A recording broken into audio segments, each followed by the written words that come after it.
அந்த அம்மா வந்து பேசுனது கொஞ்சம் என்னை டிஸ்டர்ப் பண்ணிடுச்சு. ஏன்னா என்னை சாமிக்கு மீன்லாம் சொன்னிச்சு, தகப்பன் சாமின்னு. மனிதன் வந்து குணத்தால் தான் தெய்வமாக முடியும். God is great. இறைவனை மீறி இந்த உலகத்தில் எதுவுமே இல்லை. அந்த என்னால் இறைவனுடைய இடத்துக்கெல்லாம் போக முடியுமாங்கிறது அந்த இடத்துல தான் நான் ஃபீல் பண்ணேன். அதனால் நல்லி வந்ததில் ரொம்ப சந்தோஷம். அதேமாரி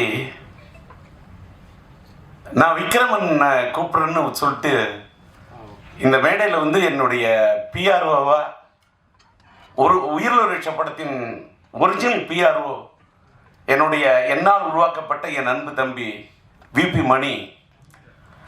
மணிக்கு கூட நான் ஒரு பொண்ணோட போத்தணும்னு நினைக்கக்கூடிய அளவுக்கு ஒரு அற்புதமான ஒரு கருத்து.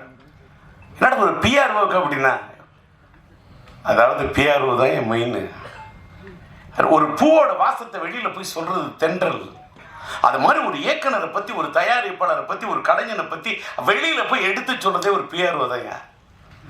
ப்ரொடியூசர் எப்படி ஒரு முக்கியமோ, ப்ரொடியூசர் PRODUCERனு ப்ரொடியூசர் போடுற மாதிரி அந்த ப்ரொடியூசருக்கு முன்னாடி இருக்கிறதே பிஆர்ஓ தான். ஒரு ப்ரொடியூசரையும் ஒரு இயக்குனரையும் ஒரு கலைஞனையும் ஒரு கதாநாயகன்னு தன்னை எல்லாரையும் தூக்கி நிறுத்துறதே பிஆர்ஓ தான். அந்த பிஆர்ஓ என்னோட பிஆர்ஓ விபி மணியோட அசிஸ்டண்ட்டுங்கிறதுக்காக தான் கோவிந்தராஜ் என்ற ஒரு பையன் வந்து என்னோட பணியாற்றின பையன், அவனை கூப்பிட்டுருந்தேன். அந்த பையன் வந்து ஒரு கோயில் வந்து கும்பாபிஷேகம் பண்ணுறதுக்கு அவங்க ஊரில், சொந்த ஊரில் 7ஆம் தேதி கும்பாபிஷேகம் போகிறாரு. நான் இந்த மாதிரி கும்பாபிஷேகத்துக்கு போகிற இந்த நேரத்தில் என்ன பண்ணுறது, நான் இதே வேறு விஷயத்துக்கு வெளியூர் போகிறேன்னு ஒரு ஆள் சொல்லியிருந்தா, இல்லை கோவப்படுற பழைய டி ராஜேந்திரன் சிரிக்கிற அந்த ராஜேந்திரன்லாம் எங்கேயோ போயிட்டான். அவெல்லாம் அமெரிக்கா போய் அவனை செல்வமணி சொல்கிறாரு, ராதாரவி சொல்கிறாரு. அந்த ராஜேந்திரன்லாம் இன்னும் பார்க்க முடியாது. நான் வருத்தப்படுவேன், ஆதங்கப்படுவேன். ஆனால் நான் வருத்தப்படலை, ஆதங்கப்படலை. ஒரு கும்பாபிஷேகத்துக்காக, ஒரு கோயிலோட விஷயத்துக்காக போகல அந்த நான் இறைவனை நினைத்தவன் போகிறான். நான் சாதாரண மனிதன், போயிட்டு வரட்டும் அப்படின்னு நினச்சிட்டேன். ஆனால் எனக்கு இந்த ஃபங்க்ஷன் நடத்துறதுக்கு யாரை கூப்பிடுறது அப்படின்னு சொல்லிட்டு அவரோட உதவியாளர் சொன்ன. அப்போ நான் சொன்னேன், நீ உன்னோட உதவியாளர் நீ நினைக்கிற, என்னுடைய பிஆர்ஓ விபி மணியோட உதவியாளர் இருந்தால் ஒன்னு கூப்பிட்டேன். நீ உன்னோட உதவியாளர் உதயன்னு ஒரு பையனை அனுப்புறன்ற. பழைய ராஜேந்திரா இருந்தா வேற மாதிரி இருக்கும். ஆனால் நீ இப்போ சொல்ற வேணாம், என்னை விட்டுரு. நான் எனக்கு தெரிஞ்ச அத்தனை பிஆர்ஓ இருக்காங்க. பிஆர்ஓ யூனியன்ல இருக்கக்கூடிய அத்தனை பேருக்கும் என்னுடைய நன்றி. எல்லாரோடையும் எனக்கு ஒரு கார்டியல் ரிலேஷன்ஷிப் உண்டு. அப்படி இருக்குள்ள என்னோட மனசில் பெரிய இடத்தை பிடிச்ச ஃபிலிம் மிஸ் ஆனந்தன் ஒரு மறைஞ்சிட்டாரு. அவருடைய சாதனையை யாராலையுமே செய்ய முடியாது சார். இந்த மேடையில் ஏன் அதை பதிவு பண்ணுறேன்னா, இன்னைக்கு ஒரு உயிருள்ள விஷயம்னு ஒரு படம் 1983 மார்ச் 4 நான் டேட் வரைக்கும் சொல்கிறேன். ஏன்னு கேட்டாக்கா, இதை சொல்லி அப்படியே டைவர்ட் ஆகிடும். நான் MA ஹிஸ்ட்ரி ஸ்டூடெண்ட்டு, ஒரு gold medal student, BA gold medal. நான் வந்து எல்லாரும் என்னென்னமோ சொல்கிறாங்க. ராதாரவியை கேளுங்க, என்னைக்காவது டயலாக் பேப்பரை எடுத்து டயலாக்கை படித்து நான் பார்த்து டயலாக் சொன்னு சொல்லுங்க. இல்லை என்னுடைய படத்தில் உயிரிழந்த நாயகி தங்கைக்கு ஒரு கீதம் படத்தினுடைய கீதம், காதல் எழுவதில்லை படத்தில் என்னுடைய கதாநாயகியின் தாயாக, என் கதாநாயகியுடைய தாயா நடிக்க வைக்கிறதுக்கு 1/2 மணி நேரம் அனுப்பியிருக்கையா, நம்ப முடியுமா? என் நாயகி, என் கதாநாயகி, என் உயிருள்ள உறவிச்சா படத்துக்கு உயிர் கொடுத்த நாயகி. ஆனா என் படத்துல என் வாழ்க்கை ஆனது வசந்தம். அதனால் தான் வாழ்த்த வந்திருக்கிறது ஒரு புது வசந்தம். விக்ரமன் வந்திருக்காரு. சொல்லு, இன்னைக்கு கொடி கட்டி மாடியில் இருக்கக்கூடிய மார்க்கெட்ல இருக்கக்கூடிய இயக்குனர்களை அடைச்சு வந்து என்ன பாராட்டுன்னு அந்த பாராட்டை எதிர்பார்க்கிறோம் டி ராஜேந்தர் இல்லையா? என்னுடைய இது குழந்தை பாடும் தாலாட்ட சீராட்டி பாராட்டி தாளாட்டக்கூடிய ஒரு விக்கிரமனையும் பார்க்கிற, ஒரு செல்வமணியை பார்க்கிற, என்னுடைய கலைப்புலி தானுவை பார்த்த. அவங்கெல்லாம் வெளியிலிருந்து வந்தவங்க. ராதா ரவி என் உள்ளத்திலிருந்து வந்த நண்பன். நளினி என் படத்திலிருந்து உருவான ஒரு நாயகி, நவீன நாயகி, நடன தேவகி, நாட்டிய பைரவி. சும்மாலாம் ஒரு ஆர்டிஸ்ட் நான் வந்து நீ நல்லா நடிக்கிற, நீ பிரமாதமா வந்துருவ. நோ, படம் பாருங்க. 83 ரிலீஸ் ஆன படம். எல்லாரும் படத்துல, அந்த படத்துல ஒரு தலை ராகத்துல ராஜேந்தர் அது பண்ணாரு இது பண்ணாரு. விக்ரமன் என்னோட ரசிகன் சார், எனக்கு தெரியும். அவரை மாதிரி ஒரு அற்புதமான ஒரு கலைஞனா அவர் எனக்கு ரசிகன், ஆனா நான் அவருக்கு ரசிகன். நிறைய நல்ல அனுபவங்கள்லாம் இருக்குங்க. எங்க அம்மா வந்து நான் மண்ணா இருந்த என்ன ஒரு சிற்பமாக்குனாரு. அந்த சிற்பத்துக்கு உயிர் கொடுத்த என் ஆசான், என் தகப்பன் சாமி, என் குரு. அதாவது எவ்வளோ சொன்னாலும் என் சாமிக்கு வந்து பத்தாது. ஏன்னா எங்கள் டிஆர் சார் வந்து எப்படின்னா என்னை செதுக்கினது மட்டும் இல்லை, நான் வந்து ரவி என்ன சொன்ன மாதிரி நடுவில் நிறைய கோச்சிக்கிட்டு இல்லை நான் நடிக்க மாட்டேன்னு போனால் அடுத்த நாள் எங்கள் வீட்டில் வந்து இல்லை இவ திருப்பி நடிக்க வரணும்னு சொல்லிட்டு நான் தான் வேணும் அப்படின்னு சொல்லி திருப்பி வந்து ஆக்ட் பண்ண வைப்பார் என்ன. அதுக்கப்புறம் திருப்பி அங்கே இருக்கிற ஒரு சில ஆர்டிஸ்ட் என்ன பண்ணுவாங்க, அவங்களோட சிஸ்டர்ஸ்லாம் கொண்டு வந்து நடிக்க வச்சாங்கல்ல சார், எல்லோரும் நடிக்க வச்சாங்க. ஆனால் அப்போவும் எங்கள் சார் எனக்கு ஹீரோயின்னா நளினி மட்டும்தான், நளினி பண்ணாதான் இந்த நான் படம் பண்ணுவேன்னு சொல்லிட்டு யாருமே செய்யாத ஒரு பெரிய விஷயம். இன்னைக்கு உங்கள் எல்லாரோடையும் இருக்கிறேன், பேசுகிறேன். எல்லாத்துக்கும் ஒரே காரணம் என் சாமி டிஆர் சார் மட்டும்தான். அப்போ சின்ன வயசு, புரியாத வயசு, எதுக்கு யாரோ என்னை சத்தம் போடுறாங்கன்னு சொல்லிட்டு அடிக்கடி நான் கோச்சிப்பேன். அப்போ ரவி அண்ணன் தான் வந்து ஒரு குழந்தை மாதிரி இல்லை கண்ணம்மா, சினிமானா இப்படி தான் இருக்கும், ஒன்று நல்லதுக்கு தான் சொல்கிறாரு பார், நீ எவ்வளோ புத்திசாலி சொல்லி என்ன மெருகேற்றி டேரக்டர்கிட்ட நிப்பாட்டுவார். எங்கள் டேரக்டருக்கு எதுக்கு என்ன பிடிக்கும்னா, நான் வேறு எந்த டிஸ்டர்பன்ஸ் இல்லை, எங்கள் டேரக்டர் என்ன சொன்னாலும் மேலேருந்து கீழே விழ சொன்னாலும் ஏன் என்னன்னு கேட்க மாட்டேன், விழுவேன். அவர் எவ்வளோ டைலாக் சொன்னாலும் அவர் வாயை பார்த்துட்டே இருந்து அதே மாதிரி பேசுவேன். அதே மாதிரி 24 மணி நேரம் அவர் நடிக்க சொன்னாலும் அவருக்கு பேக்கப் சொல்கிறதே பிடிக்காது. சூரியன் வந்தாலும் வரலன்னாலும் நடிச்சுக்கிட்டே இருக்க சொன்னாலும் நடிச்சுக்கிட்டே இருப்பேன். அதனால் அவருக்கு நளினியை தவிர வேறு எந்த ஆர்டிஸ்ட்டுமே பிடிக்காது நான் மனசார சொல்லுவேன். ஏன்னா அவருடைய அடுத்த படம் தங்கைக்கு ஒரு கீதத்துலேயே இருக்கட்டும், உறவே காத்துக்கிலையும் நான் தான் நடித்தேன். அதுக்கப்புறம் டேட்ஸ் காரணமாக என்னால் நடிக்க முடியாமல் போச்சு. எவ்வளோ நல்ல விஷயங்கள் எனக்கு கற்றுக் கொடுத்துருக்காரு எங்கள் டேரக்டரு. எனக்கு ஒரு சமயம் நான் அவர் விட்டு வந்ததுக்கப்புறம் என்னை திருப்பி முதல்ல காதல் அழிவதில்லை எங்கள் டேரக்டர் கூப்பிட்டு என்னை பார்த்த உடனே ஒரு தகப்பன் எப்படி கண்ணீர் விடுவாரோ அந்த மாதிரி விட்டு, நான் இருக்கேம்மா உனக்கு எத்தனை படம் வேணால் நீ நடிக்கலாம் அப்படின்னு சொல்லி என்னை திருப்பியும் நடிக்க வச்ச ஒரு ஆசான் அவர். ஸோ இவருக்கு நான் என்ன சொல்கிறது என்ன பேசுறதுன்னு எனக்கு தெரியல. அந்த மாதிரி ஒரு தெய்வம் எனக்கு இந்த மேடையை கொடுத்துருக்கு. இப்படி ஒரு விழாவுக்கு என்னை கூப்பிட்டதுக்கு ரொம்ப ரொம்ப சந்தோஷம். அதே மாதிரி தானு சார் படத்துலேயும் நான் தான் ஃபஸ்ட்டு ஹீரோயின். பட் அவங்கள பற்றிலாம் எனக்கு பெருசாக தெரியாது. ஆனால் அதுக்கப்புறம் அவ்வளோ பெரிய டிஸ்ட்ரிபியூட்டர் அப்படிலாம் சொன்னாங்க. என்னுடைய கல்யாணத்துக்கு நிறைய உதவினார் தானு சார், அவருக்கும் என்னுடைய பெரிய நமஸ்காரங்கள். செல்வமணி சார், விக்ரமன் சார், ரொம்ப சந்தோஷம். எவ்வளோ பெரிய ஜாம்பவான்கள் இவங்க இருக்கிற மேடையில் என்னை பேச வச்சதுக்கும் என்னை அழைச்சதுக்கும் ரொம்ப ரொம்ப சந்தோஷம். வரும்போது நாங்கள் சொல்லியிருக்கேன், பேட்டியில் சொல்லியிருக்கேன், என்னை கெடுத்தவர் டி ராஜேந்தர்னு. ஏன் கெடுத்தார்னா 8 வருஷமாக எனக்கு படமே லா காலேஜ் படிச்சுக்கிட்டு இருந்தேன். கொஞ்சம் ஒரு 2 படம் ஒரு படம் அப்படி நடிச்சுக்கிட்டு இருப்பேன். அப்போ டிஆர் சார் வந்து எனக்கு வந்து அமெரிக்காவில் எங்கள் அக்கா இருக்கிறதுனால என்னை கூப்பிட்டுட்டே இவருக்கு எழுதி போடுற ஓஹியோவில் ஒரு ஆளை கேட்டிருக்காரு டைரக்டராக வரும்னு அப்படின்னு கூட எழுதி போட்டேன். ஓஹியோவில் அவர் இருக்கார், ட்ரெஸ்பாஸ் அவென்யூ. அவர் பேர் மிஸ்டர் ராவ், இந்தியன். உடனே நான் எம்.ஆர். ராதாகிருஷ்ணன் உடனே ஒத்துக்கிட்டாரு. ஆனால் அந்த பதிலை சொல்கிறதுக்கு மட்டும் 2 வருஷம் எடுத்துக்கிட்டார். அதுக்குள்ளேயும் பார்த்தா உயிர் உள்ள ஒரு விஷயம் உள்ளே வந்துச்சு. இவர் என்னை கூப்பிட்டு அறிமுகப்படுத்தினது பெரிய அளவில் போய் எல்லா விடத்தையும் நான் தான் இல்லை, கெடுக்கிறதுக்கு ரைட்டான ஆள் யாருன்னா ராதா ரவின்ற அளவுகளை கொண்டு வந்தார். அதனால் என்னை வந்து ஊருக்கு போகாமல் தடுத்ததும் டிஆர் அவர்கள் தான். இல்லைன்னா ஒழுங்காக போயிருப்பேன், அமெரிக்கா போயிருப்பேன்னு வச்சுக்கோங்க. ஆனால் அமெரிக்கா போயிருந்தால் இப்போ உங்களெல்லாம் சந்திக்க முடியுமா, உங்கள் பேர் எடுக்க முடியுமா, இந்த ஊரில் நான் பேர் எடுத்துருக்க முடியாது. இந்த பேரில் எடுத்ததுக்கு காரணம் வந்து டிஆர் அவர்கள் தான். இப்போ கூட நான் அந்த பார்த்துக்கிட்டே இருக்கும்போது தானு சார் சொன்னார், பேசும்போது இது வந்துடும், அப்புறமா டைரக்டர் சொன்னார் எனக்கு பேசும்போது அழ வந்துடும்னு. நான் உண்மையிலேயே பார்க்கும்போது எனக்கு அழ வந்துடுச்சு. எப்படிப்பட்ட படம், எப்பேற்பட்ட படம் பா! உயிர் உள்ள வரை உஷா. இவரை பார்க்கறதுக்கு நான் அப்போ சாந்தி விகார் பக்கத்தில் எங்கேயோ ஒரு ஃப்ளாட்டில் இருந்தார்,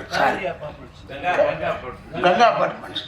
அங்கே இருந்தார். மேம் போன வாயா அப்படி சொல்லிவிட்டு டோரை அவருக்கு எதுவும் கிடைக்கூடாது, டோர் இதெல்லாம் உடனே தட்டுவார். டக் டக் டக் டக்குன்னு போட்டார். என்னென்னு பார்த்தா இவங்க கல்யாணம் பண்ணிக்கு போகிறாங்க உஷா. அவங்க வந்து வெளிநாட்டுக்கு போயிருக்காங்க ஒரு ப்ரோக்ராமுக்கு. உடனே என்னை பாடி காமிச்சார். இந்த உயிர் உள்ள ஒரு ஷால ஒரு பாட்டை பாடினார், வைகை கரை காற்று நில்லுன்னு பாடினார். அப்படி ஆன்னு பார்த்தேன், என்னடா இந்த மனுஷன் நின்ன இடத்துல தட்டுறாரு, நின்ன இடத்துல பாடுறாரு, எப்படி இது இப்படி ஒரு மனுஷன்னா என்ன? அப்போ பார்த்தேன். இப்போவும் 40 வருஷமாக இதே மாதிரி தான் இருக்காரு. அதுதான் அவர்கிட்ட இருக்கிற ஒரு பெரிய. நான் எப்போ என் தம்பியை கூட பார்த்து சொல்லுவேன், நான் பிள்ளைய பார்த்து சொல்லுவேன். அவன் எனக்கு ஒரு மகன் மாதிரி அவரை நான் எப்போயும் பார்த்து சொல்லுவேன், என்ன தான் சொல்லு, அந்த டிஆர் மாதிரி நீ வர முடியாது. அப்படிப்பட்ட ஒரு ஆளை. ஆனால் எல்லாமே அவர் பிறந்த பிள்ளைங்க பூரா எல்லாமே கலை அம்சம் கொண்டது. ஏன்னா இந்த பிளட் உச்சி முடியிலேருந்து கால் வரைக்கும் கலை தான் அவருக்கு லைஃப். போய் இப்படி நிற்க முடியாது.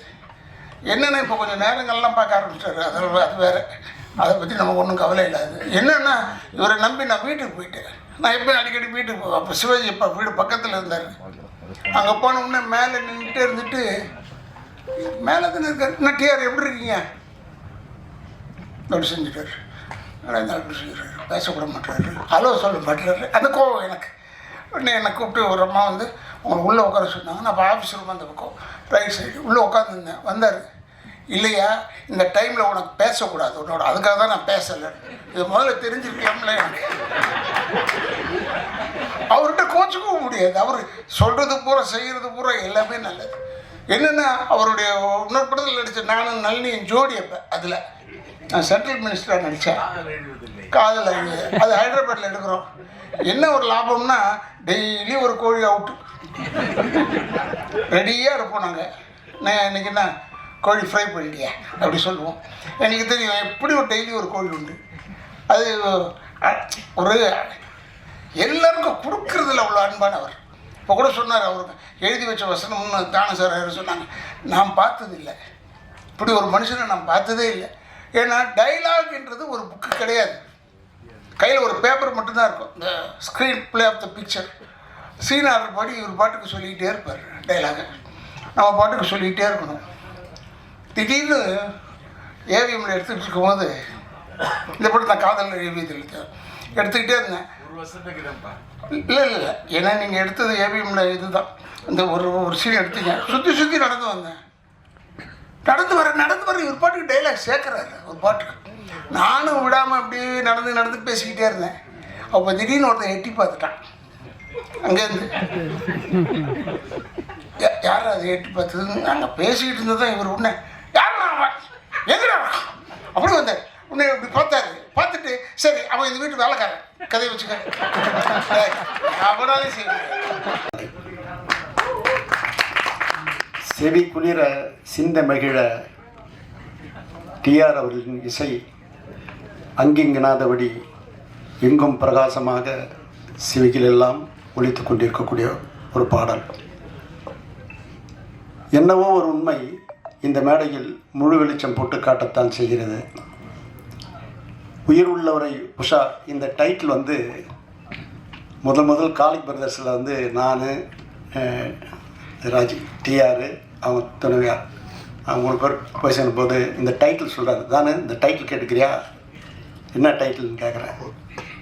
அவர் சொல்கிற பாணியிலே சொல்கிறோம், உயிர் உள்ளவரை உஷா அப்படிதான் சொன்னார். அந்த படத்திலிருந்து எங்களுடைய நட்பு மிக பிரமாதமாக நாலொரு மேடியும் பொழுதுமே என்றும் வரை அது நிலைக்கும் நீடிக்கும். முதல் சொல்ல வந்தது என்னன்னா, இந்த படத்தில் வந்து முதல் படத்தினுடைய முதல் கதாநாயகி திருமதி நளினி அவர்கள்.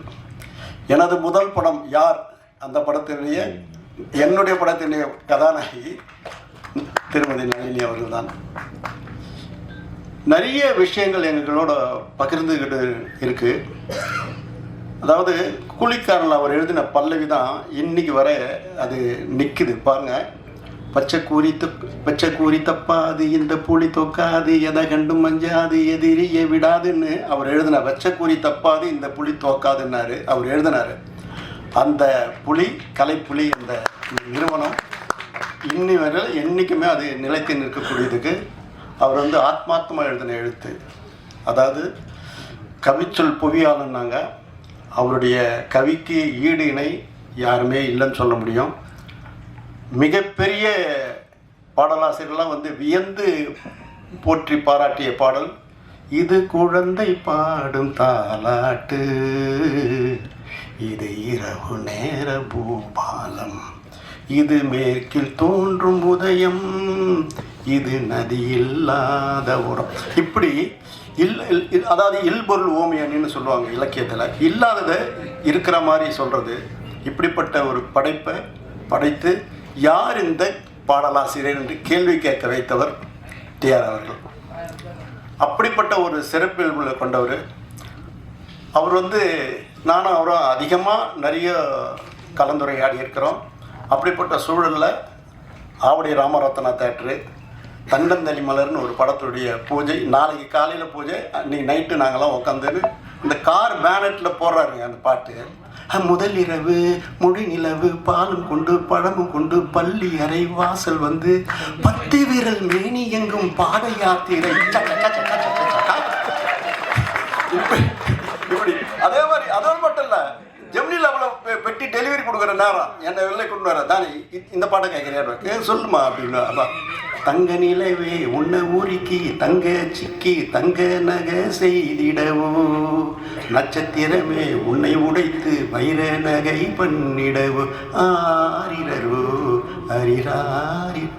இப்படி நினைச்ச மாத்திர கவிதை படைக்கக்கூடிய பாடல் எழுதக்கூடிய, அதாவது குளிக்காரில் வந்து ஒரு பாட்டுக்கு ரிப்பீட் கேட்டதே கிடையாது. டைரக்டர் ராஜசேகர் வந்து என்ன போடுறாரோ அது ராதாரவிக்காக ஒரு பாட்டு, ராதாரவியுடைய இதில் சில்க் ஸ்மிதா ஆண்டாம் தொட்டதும் துவங்கிடும் ரோஜா. அதெல்லாம் பார்க்கணும்னா அதெல்லாம் இப்போல்லாம் நம்மளுக்கு லைவ் கிடைச்சிருந்துன்னா அதெல்லாம் எங்களுக்கு கோடி கோடியாக கொட்டோம். அவர் இப்போ பின்னணி இசை இவருக்கு ஏழிசை ஏந்தன் பட்டம் கொடுத்தது நான் தான். ஏழிசை ஏந்தன் பட்டம் தியாகராஜ அடைஞ்ச பேரை அவருக்கு கொடுத்தேன். அதுவும் பின்னணி இசை சேர்க்க பிரசாத்துக்கு வராரு. சித்திரை திங்களில் முத்திரை பதித்திட, இத்திரை மீறினில் எத்தரை எதித்திட, பின்னணி இசை சேர்க்க 71 பிரசாத் லேபுக்கு டிஆர் விஜயம் அப்படின்னு போட்டு பெரிய போஸ்டரு ஃபுல் பேஜ் விளம்பரம். இப்படிலாம் கொஞ்சி மகிழக்கூடியவர். அவர் வந்து போர்க்குணம் படைத்தவர். போடார பிறந்தவன் போர்க்குணம் மிகுந்தவன் சொன்னால் அது டிஆர் தான் சொல்லணும்.